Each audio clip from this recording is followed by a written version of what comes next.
The yield of a plant is determined by photosynthesis, a physiochemical process influenced by several internal and external factors. Internal factors, also known as plant factors, are determined by the plant's genetic makeup and its growth.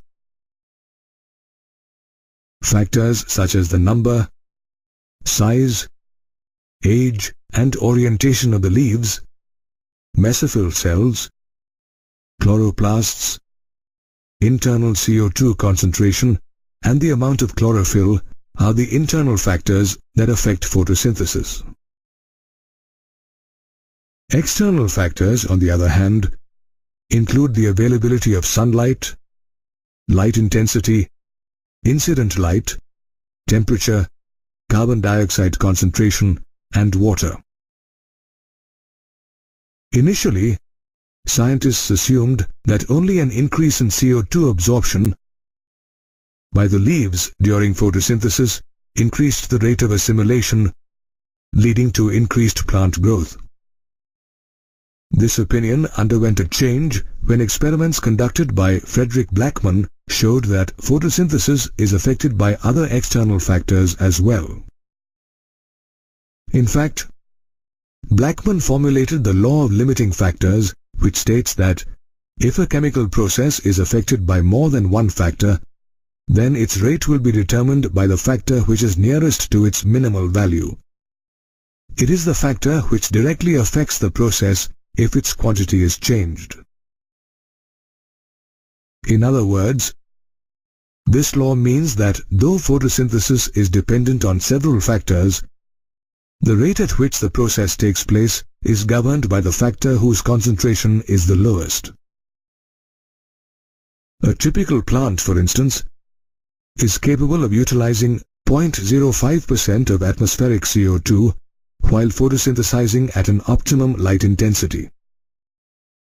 However, if only 0.01% of CO2 is available for the plant, then the rate of photosynthesis is limited by CO2 concentration.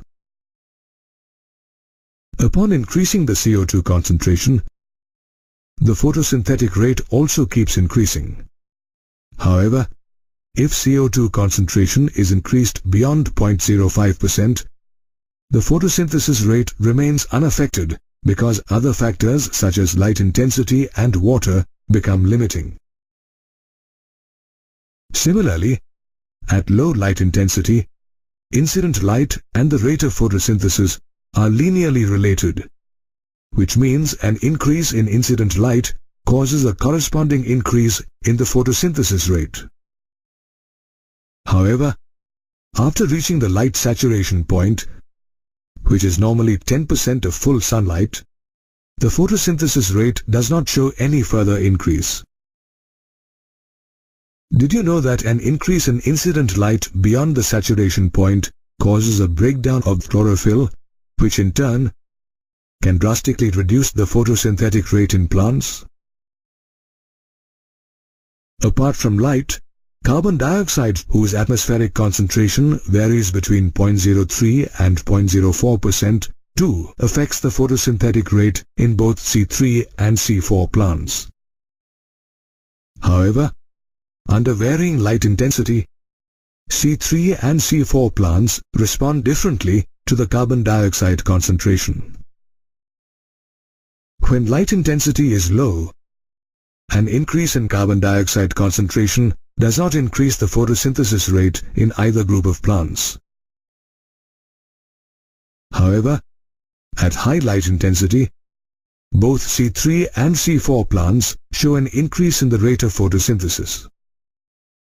However, C4 plants attain saturation at 360 microliters per liter and don't show any further increase in the rate of photosynthesis. C3 plants, on the other hand, show saturation only beyond 450 microliters per liter. The difference in saturation points means that the current atmospheric CO2 concentration becomes a limiting factor only for C4 plants. This fact is utilized by large-scale farmers who grow crops such as tomatoes in a greenhouse where the carbon dioxide-rich atmosphere helps increase the crop yield. Apart from light and CO2 concentration, the rate of photosynthesis is also affected by temperature. In fact, temperature has a major influence on light and dark reactions. Temperature also affects C3 and C4 plants. When C4 plants, whose optimum temperature is 35 degrees Celsius, are subjected to higher temperatures, they register a greater increase in the rate of photosynthesis than their C3 counterparts, whose optimum temperature is 25 degrees Celsius. Similarly, the rate of photosynthesis of tropical plants remains unaffected by higher temperatures, whereas an increase in temperature causes a decrease in the photosynthetic rate of temperate plants, as they have a lower optimum temperature than tropical plants. Water is another factor that affects the photosynthetic rate of a plant. However, water is an indirect factor, as it affects the plant rather than photosynthesis itself. Water stress caused by lack of sufficient water forces the stomata to close, which automatically means less carbon dioxide for plants.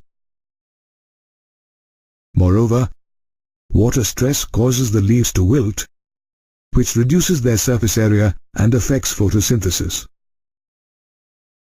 It is thus important that water and all the other factors are available at optimum levels, as this will ensure a healthy rate of photosynthesis, which in turn will increase plant yield.